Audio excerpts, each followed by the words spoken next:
dialogue.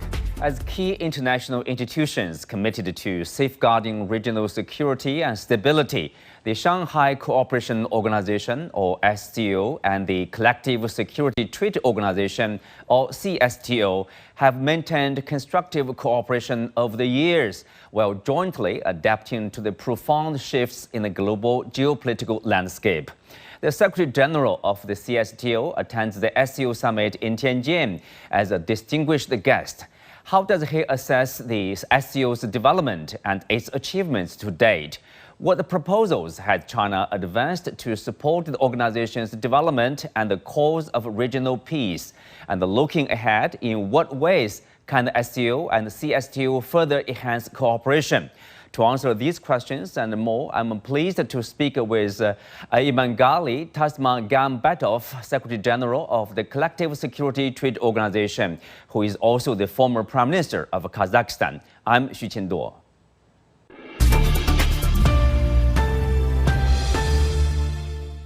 Welcome to Dialogue.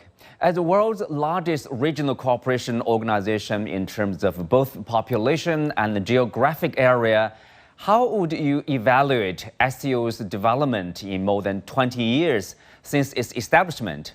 And what key achievements has it made? And what role does it play in today's world? Спасибо. Еще раз добрый день. The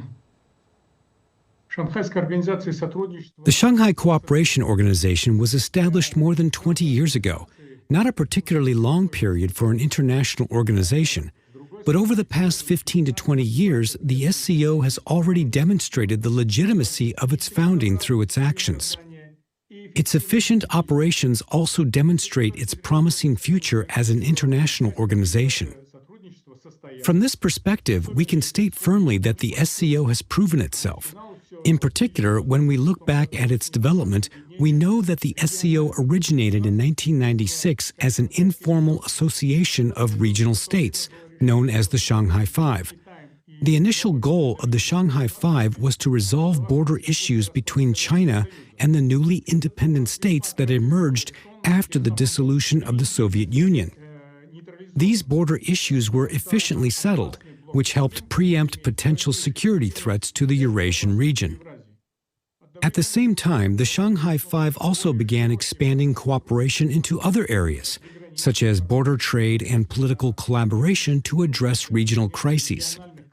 After the success of this cooperation, the parties decided to institutionalize the mechanism, giving rise to the Shanghai Cooperation Organization.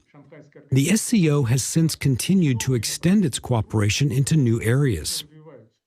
Member states attach great importance to cooperation in the field of security under the SCO framework, with particular attention to the development of the regional anti-terrorist structure. In my view, today's SCO holds tremendous potential and broad prospects in advancing regional counterterrorism goals. At the last year's SCO Astana summit, Chinese President Xi Jinping called for building a shared home featuring solidarity and mutual trust, peace and tranquility, prosperity and development, good neighborliness and friendship, and fairness and justice. In the current international landscape, how can China's proposals inspire the SCO's development? Непременно нужно отметить своевременность инициатив председателя Си Цзиньпиня. There is no doubt that the proposals put forward by President Xi are very timely.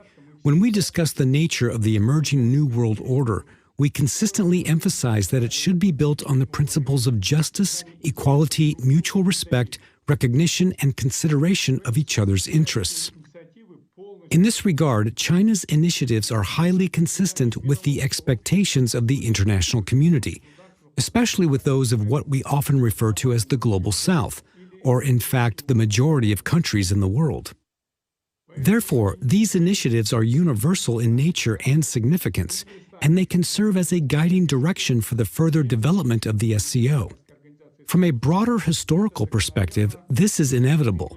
Of course, this process will take many years, and along the way there will inevitably be elements of inertia, since the old world order cannot be transformed overnight.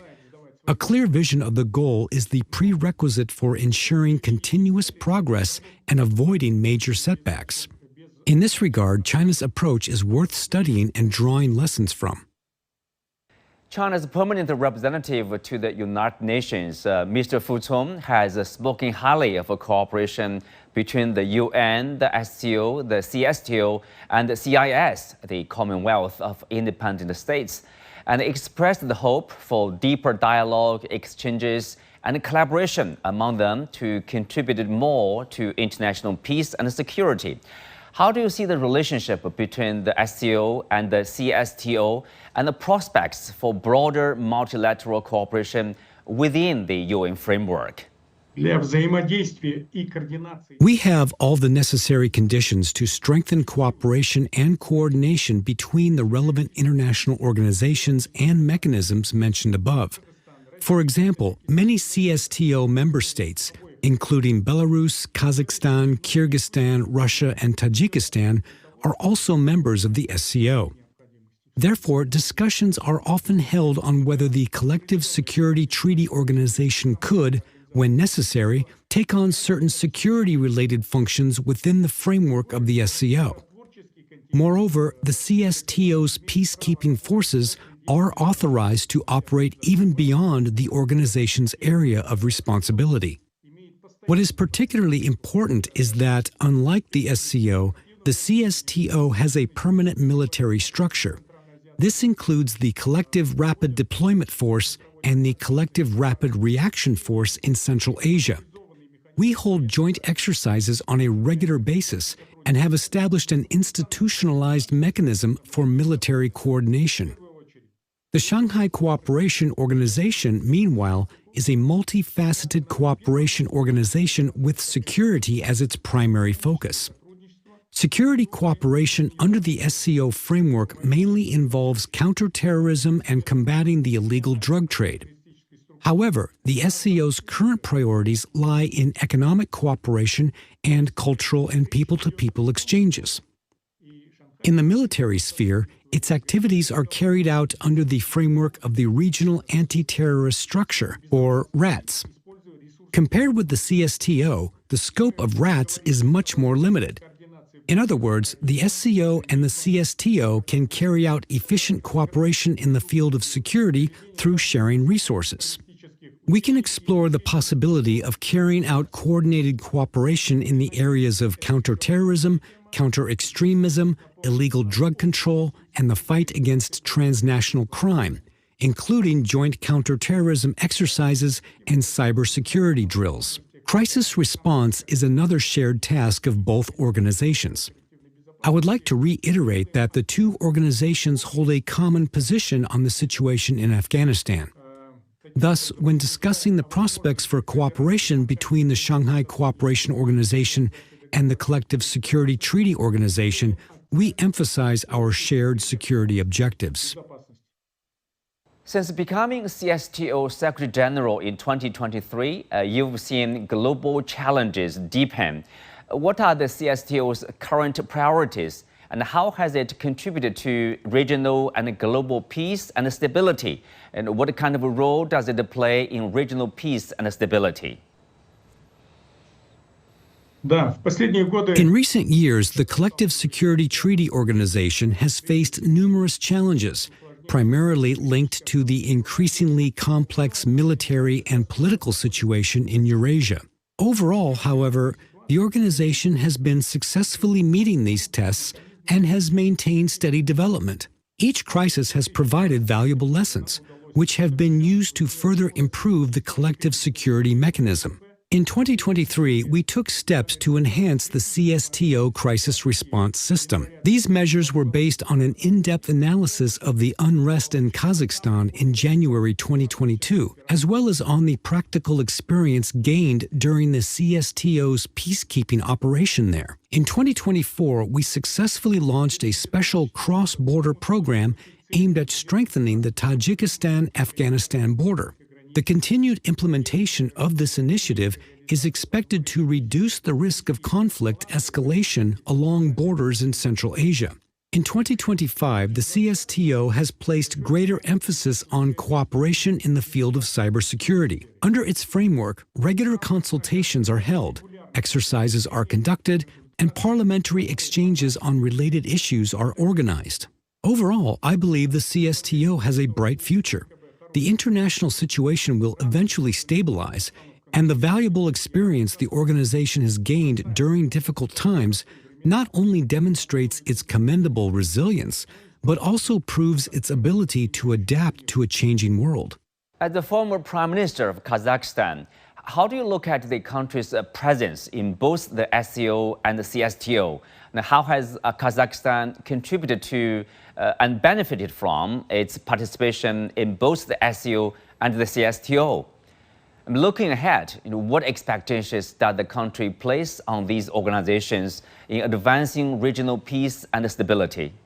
Нужно начать с того, что Казахстан в своей внешней политике First of all, Kazakhstan's former policy is not only guided by national interests, but also regards safeguarding regional stability as a necessary responsibility.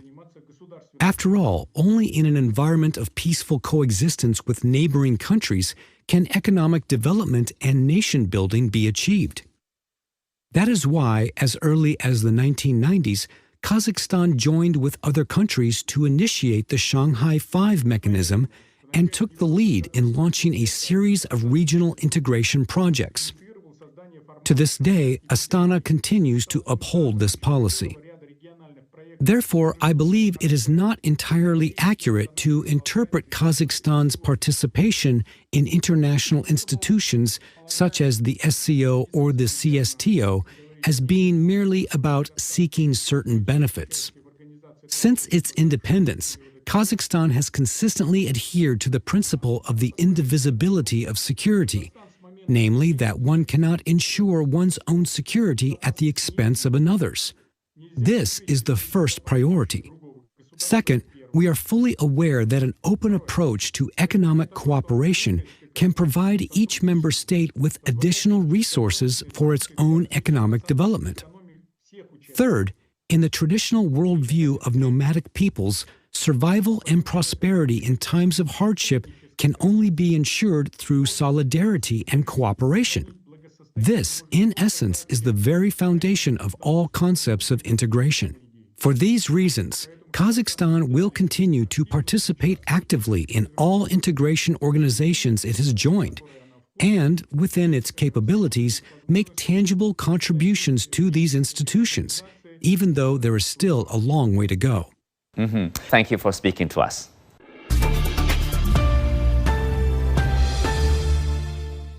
Welcome back.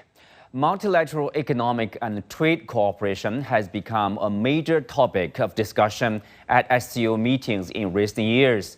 To delve deeper into this, in this part, I also spoke with Renat Bekturov, Governor of the Astana International Financial Centre. Welcome to Dialogue. Mr. Bekturov, there's a lot of talk about how SCO countries will enter a new stage of high-quality development. I want to, have your opinions on how will this improvement in development, change the SCO? Somehow, are we shifting a little bit the focus, on, let's say, economic development, especially high-quality economic growth? Yeah, that's my expectation, and that's what I think we will see in development of SCO in the new stage. It's kind of moving from, political declarations and intentions to actually tangible projects and implementations, especially of, as you mentioned, economic growth. I think that the world knows, right, that the last 30 years, the growth story of China and Chinese economic is an excellent example. Excellent example, first of all, how to elevate the living standards of, if not millions, hundreds of millions of people in China. And I think that within the framework of SCO, China has an opportunity, or other countries have an opportunity to learn, to share that experience and elevate the living standards of its own people. So I think like if previous periods, especially this past year, was the really like growth and expansion of SCO with India joining in, with Pakistan joining in. Next, we gonna go not wide, but SCO will go deeper into development and economic ties, trade is gonna be the areas, and also the new technologies, right? AI, green finance is gonna be areas of focus. Again, with the real executed projects and with the real tools that can provide financing. As a finance people, we understand that the ideas are good, but you need the capital. You need to pull together capital to make these projects actually real. Well, speak of China, of course, the largest economy inside the SCO organization. If you take a look at the Chinese official data, China's trade with other SCO members has successively surpassed like $300 billion, $400 billion, and then $500 billion over the past 5 years, reaching a new record high of like more than, let's say, $512.4 billion in 2024. And that means that represents like an increase of 2.7% year-on-year growth. What do you make of these figures? How would you assess this current trade relationship among SCO members? Do you see there's potential for SCO members to trade among them and then grow together? Yeah, I think that it's logical that the growth rate of this trade turnover, but I think that the potential is even higher. This growth, as you said, the new record over 500 million is happening during these times of turbulence on the international markets, right? With the reestablishment of routes, transition routes, of reinvention of trade, especially in the settlement and etc. It's still growing, right? Maybe last year at the modest rate of 2.7%, but that's why I think this can increase even higher.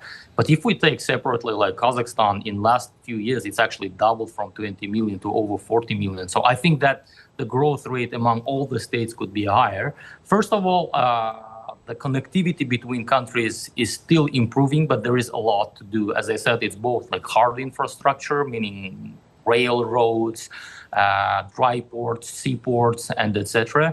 Second is soft infrastructure. So simple things like the, maybe not that simple, but the clearance at the custody clearances, right, have to fast track the movement of goods. But goods is one side. Second side is capital, right? And the movement of capital, again, should be improved so that the transactions costs are lower, they're efficient. Because for the parties and any distortion in this process means risk. Risk means higher cost for the business, right? So they are different. I know opportunities being discussed, and they are like new technologies. So one of the areas I think that could play a crucial role is the settlement in the local currencies for the SCO's countries. Here comes the issue of this, clearing, settlement, currency settlements. So discussions also have, touched upon this, how to strengthen this local currency settlement arrangements or deepening this cooperation in digital inclusive finance over the years. Tell us more in that respect. How important is that?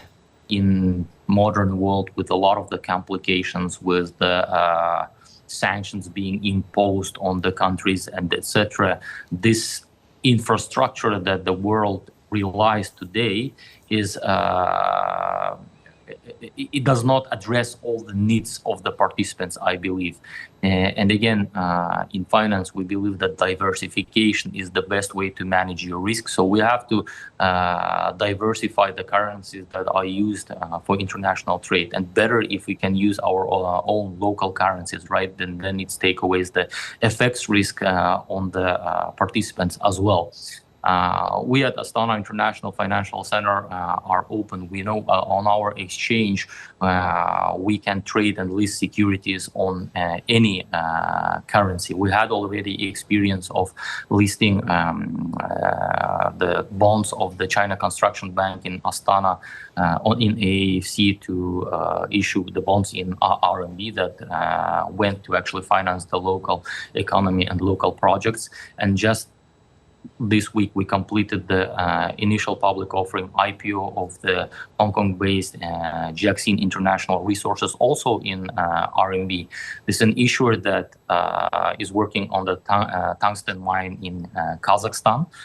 This was very successful, a lot of interest on the Hong Kong market. This was a dual listing and on our market. And again, settlement was in RMB. We're always open to innovate. So one of the projects that we could work on and we're proposing is the potential listing of a bond that can be settled in two currencies, like dual currency bonds that could be settled both in tenge and, for example, in RMB. But as also I have mentioned, the fintechs are developing fast. So the new solutions could add value as well. Stable coins that are linked to basket of currencies maybe or to RMB could facilitate trade as well, because just because of the nature of blockchain and the stable coin, you don't need this huge infrastructure of the payment systems, of the clearance and etc., and could be a more efficient way of handling international payments. Maybe we look at the SCO members. They do have their own strength. Some countries are rich in oil and gas, in Russia, Iran, Kazakhstan, and others, like China, probably grew faster in high tech, digital technology, AI, etc. Renewables, for example, that's booming in Pakistan. Solar panels, for example, is everywhere. So do you see this complementarity among nations? Take China and Kazakhstan, for example. That kind of complementarity between the two countries actually is strengthening their economic cooperation. Do you see also similar potential among SCO members? Definitely. Again, as you said, based on the relationship between our countries, there is definitely complementarity. The geographic position, the natural resources, and the demand for capital makes Kazakhstan a great partner and great neighbor for China that has the technology in many different areas, digitalization, green finance. We actually have been working on development of green finance as a center from 2018, and we are the regional chapter for green investment principles of the Belt and Road initiative here. With the help of our colleagues and experts from China, we have built a taxonomy of green projects in Kazakhstan approved by the governments of the government, and the first green bond in Kazakhstan we issued in 2020. But we are helping not just Kazakh companies, but all the companies in the region. We have helped to issue first green bonds in Azerbaijan, Kyrgyzstan, Uzbekistan, and even social bonds in this country. And renewable energy potential is also huge in our country. It's growing, and of course, a lot of the technology from China is being used. Now we, as a country, working on, I think, 3 mega projects, 1 gigawatt each in wind power, because country is big and we have a huge potential for wind power. And actually, Sunny, the Chinese company that produces this windmills for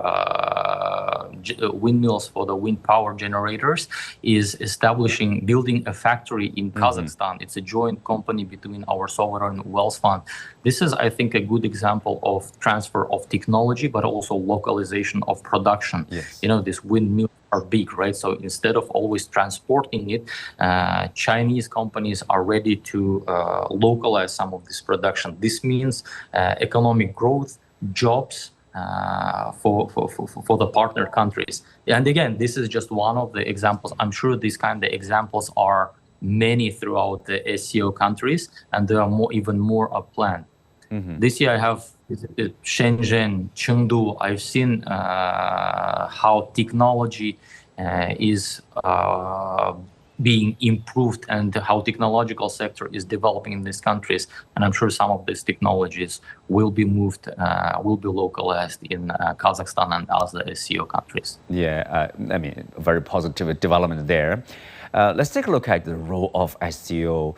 Chinese President Xi Jinping said during a meeting in Beijing with foreign ministers and heads of standing bodies of the SCO that in the face of a turbulent and changing international landscape, we all understand that, the SCO must play a more proactive role in injecting greater stability and positive energy into the world. I wonder, how do you interpret such remarks?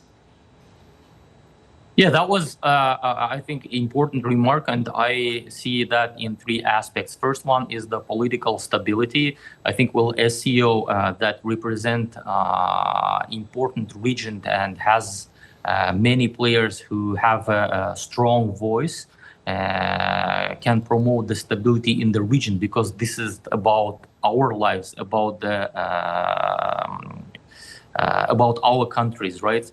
So I think political stability and mutual cooperation is one aspect. Second aspect, as we have already extensively discussed, is the economic development. In this aspect, again, as well, I have mentioned already, China could really lead the way by making these partner countries, by transferring technology, by bringing capital in a mutual cooperative way, could lead the way. So economic aspect is second one. And the third one, I think, is the pluralism, right, of this cooperation. I think in the, again, modern world where we see instabilities in many regions, when we see that one-sided approach to resolving the issues that actually touch lives of many millions of people, the approach within the SCO should be pluralism and mutual cooperation, right? So that the voice of every participant from small to big is heard, and their opinion is taken into consideration. So I think this is the three aspects in which we can apply the remarks of President Xi. Well, some analysts have suggested the SCO Summit 2025 in Tianjin, is going to be a coming-of-age moment. So, do you agree? So we are seeing, the organization coming of age. Well, I mean, I don't want to go into really a definition, right, of what is a coming of age, but definitely I think that the world needs rethink how it has, where it's going, right? And especially, again, the region that we're living in, we should be, and we're gonna take more responsibility and more leadership on our own destiny, right? As again, as I mentioned, in a mutual cooperative, respectful way, but with with keeping our own goals and our own ideas ahead as an aim, right, where we want to be. So yeah, we see that changes in geopolitics, which see change in international finance. We see change in logistics globally, and meaning that economic activity. So yeah, maybe this is the coming of new age, right? With the global South and especially SCO taking the lead in defining its own destiny and its own role on global map. With that, we're coming to the end of today's discussion. Many thanks to our guests. You can also watch us on the CGTN app on YouTube. I'm Xu Qinduo. Thanks for being with us. See you next time.